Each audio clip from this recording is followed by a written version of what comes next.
Samuel et Mathilde Baudet, on est apiculteurs à Saint-Laurent-de-la-Salle, dans le bocage vendéen. On a une entreprise aujourd'hui qui compte 1800 ruches, réparties en fait sur tout le territoire vendéen, entre plaine, marais et bocage. Donc on est avant tout éleveurs, producteurs et conditionneurs. On est tous les deux fils et filles d'agriculteurs, donc c'est vrai qu'on avait l'élevage dans la peau, on va dire, et dans le sang depuis toujours. Nous étions salariés en fait depuis plus de 10 ans dans l'entreprise. On a repris comme si c'était la continuité de l'entreprise. C'est vrai que le projet est rapidement venu naturellement au sein de notre famille. On parle de famille parce que nos enfants y contribuent aussi. On est tombé dedans un petit peu par hasard, où c'était plus la rencontre de l'apiculteur que des abeilles. C'est vrai que les abeilles sont riches de savoir et passionnantes, et elles sont beaucoup plus intelligentes que nous, et on en apprend tous les jours en fait à leur contact.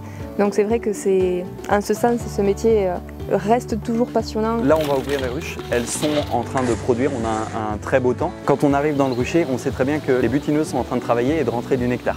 Donc quand on va ouvrir la ruche, il ne faut pas les déranger. Il y a un espèce de va-et-vient, en fait, il ne faut pas se mettre devant elles, il ne faut pas les gêner. Nous, l'idée c'est d'ouvrir et que ça n'ait pas d'impact sur leur vie, qu'elles puissent continuer à travailler.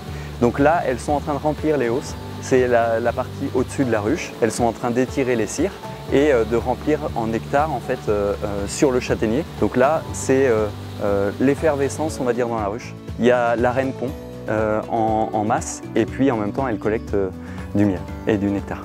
Ça fait 18 ans, 20 ans qu'on fait ce métier-là, mais il ne faut pas se fermer la porte. C'est un livre qu'on ouvre quand on démarre ce métier-là, mais en fait on n'arrivera jamais à le fermer parce qu'on en apprend tous les jours. Elles évoluent nettement plus vite que nous, elles s'adaptent à la nature, elles s'adaptent à l'environnement, au climat.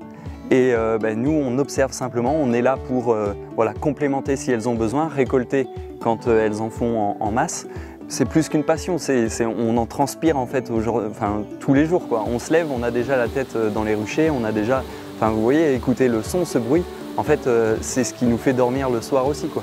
On l'a du matin au soir, et c'est tellement plaisant en fait de travailler dans ces conditions que voilà, on est sensibilisé, on est passionné, on essaye de le transmettre aussi à toute l'équipe, à nos salariés, et l'idée d'être présent avec la grande distribution et d'avoir ce rapport de producteur et d'être mis en avant. Et donc on est partant à 300% quand il y a des actions comme les alliances locales qui sont relayées dans les magasins.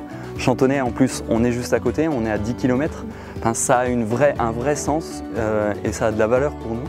Et c'est pour ça qu'on s'applique à développer ce lien.